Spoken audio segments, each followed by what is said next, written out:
और जम्मू कश्मीर के उधमपुर में सुरक्षा बलों और जैश ए मोहम्मद से जुड़े आतंकियों के बीच मुठभेड़ शुरू हो गई है। शुरुआती जानकारी के मुताबिक आतंकियों का पीछा कर रही थी उन्हीं के साथ गोलीबारी शुरू हुई। इंटेलिजेंस इनपुट मिलने के बाद सेना, जम्मू कश्मीर पुलिस और अन्य सुरक्षा इकाइयों ने इलाके में संयुक्त तलाशी अभियान चलाया। इसी दौरान छिपे आतंकियों ने फायरिंग शुरू कर दी।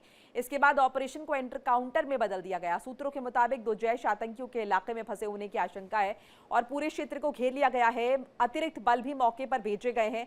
जंगल और पहाड़ी इलाके को ध्यान में रखते हुए सर्च ऑपरेशन सावधानी से आगे बढ़ाया जा रहा है। अधिकारियों ने बताया कि ऑपरेशन अभी जारी है और स्थिति पर लगातार नजर रखी जा रही है। और ज्यादा इंफॉर्मेशन के लिए ग्राउंड जीरो से विकास अब्रोल जुड़ चुके हैं मेरे साथ, मेरे सहयोगी। विकास, इस पूरे ऑपरेशन के बारे में क्या कुछ जानकारी आपके पास? देखिए, जो खबरें आज सामने आ रही है उसके मुताबिक कल सुबह 10:30 बजे एक स्पेसिफिक इनपुट मिला था सुरक्षा बलों को कि जौफर का इलाका पड़ता है, रामनगर तहसील में, उधमपुर तहसील में रामनगर इलाका पड़ता है, उसमें जौफर का इलाका पड़ता है, जहां पर कुछ आतंकवादी मूवमेंट देखी गई है, जिसके बाद से लगातार सर्च ऑपरेशन चलाया गया और दोपहर के आसपास आतंकियों से एक बार मुठभेड़ शुरू हो गई। हालांकि बताया जा रहा है कि वो वही इस इलाके में छुपे और काफी देर तक गोलाबारी चलती रही, लेकिन अभी जो खबर सामने उसके मुताबिक एक आतंकवादी जो है वो घायल बताया जा रहा है। देर रात पूरे एरिया को सील कर दिया गया था, एंट्री सील कर दिए गए थे। ऐसे में जैसे ही सुबह से उसकी पहली किरण निकली, एक बार फिर से ऑपरेशन शुरू हो चुका है।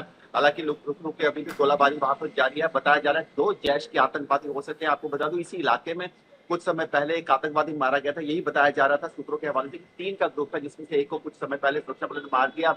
अब एसओजी, सीआरपीएफ और सेना मिलकर ये साझा ऑपरेशन कर रही है। अब पूरे इलाके में हेलीकॉप्टर, ड्रोन से नजर रखी जा रही है और अभी भी रुक रुक कर फायरिंग वहां पर जारी है। जी बिल्कुल। कितने होंगे तकरीबन, कुछ इस बाबत विकास जानकारी मिल पाई है? जी, 2 आतंकवादी बताए जा रहे हैं। जिसमें बताया कि 3 आतंकवादियों का ग्रुप बताया जा रहा है, जिसमें से एक आतंकवादी को कुछ समय पहले सेना ने मार गिराया था, सुरक्षा बलों ने हमारे मार गिराया था। 2 आतंकवादी बचे थे और ऐसे कयास लगाए जा रहे हैं, जो खबरें आ रही हैं सोर्सेज के द्वारा, उसके मुताबिक इनमें एक कमांडर है जैश का, जो 3 से 4 साल से इस एरिया में एक्टिव था। उसको बड़ी देर से सुरक्षा बलों को तलाश थी उसकी और अब वो जाके कहीं काबू में आया है। तो अब एनकाउंटर में भी चल रहा है और जिस तरह से वहां पे हालात बने हैं, देखिए सुरक्षा कारणों से हम सब चीजें लाइव बता नहीं पाएंगे, लेकिन मैं आपको इतना जरूर बता देता हूँ कि जिस तरह से वहां पर अभी सर्च और अपना एनकाउंटर चल रहा है और जिस तरह का कॉर्डर सर्च ऑपरेशन लगाया गया, इन दोनों आतंकवादियों का मारा जाना निश्चित।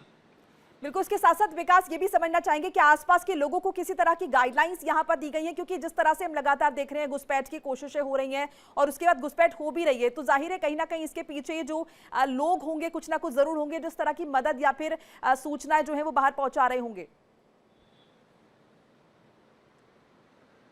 जी बिल्कुल, अगर हम देखेंगे 18 टूटने के बाद से लगातार जो उनका वोकल्स है उन पे शिकंजा कसा गया और ये शिकंजा और कड़ा हो गया जब पहलगाम मैसेकर हुआ। उसके बाद से देखा गया कई आतंकवादियों के जो इनको पालने वाले थे उन लोगों पे शिकंजा कसा गया। कई ऐसे ग्रुप सामने आए, कई ऐसे नेटवर्क जो है ध्वस्त किए गए। उसके बाद इनके लिए थोड़ी दिक्कतें जरूर हुई है, लेकिन पिछले कई दिनों में हमने देखा इनकी जो हाइट हाउस पकड़ी गई है, वहां पर भारी मात्रा में राशन, इनके रहने खाने पीने की व्यवस्था वहां पे की गई। तो कहीं ना कहीं एक नेटवर्क जो इनका उनका वो नेटवर्क है उसको जो है ध्वस्त करना बहुत जरूरी है और लगातार सुरक्षा बल, सेना इसमें कोशिश कर रहे हैं। और ये जो आतंकवादी है इनका भी नेटवर्क अभी ध्वस्त किया गया था, जिसके कारण ही इनके वेयरहाउस का पता चला और उसके बाद ही एक आतंकवादी को मैंने मार गिराया गया था। अभी 2 आतंकवादियों को भी देखिए, कहीं ना कहीं जो लोग हैं वो सुरक्षा बलों को इनके बारे में सूचना देते हैं, क्योंकि ग्रामीण इलाकों में अक्सर कुछ कुछ घर होते हैं, जो छोटे छोटे गांव होते हैं, वहां पे सब लोग एक दूसरे को जानते हैं। ऐसे में कोई नया आदमी वहां से निकलना या कोई नया आदमी वहां पर आए तो उसकी जानकारी जो है उन लोगों को हो जाती है। ऐसे में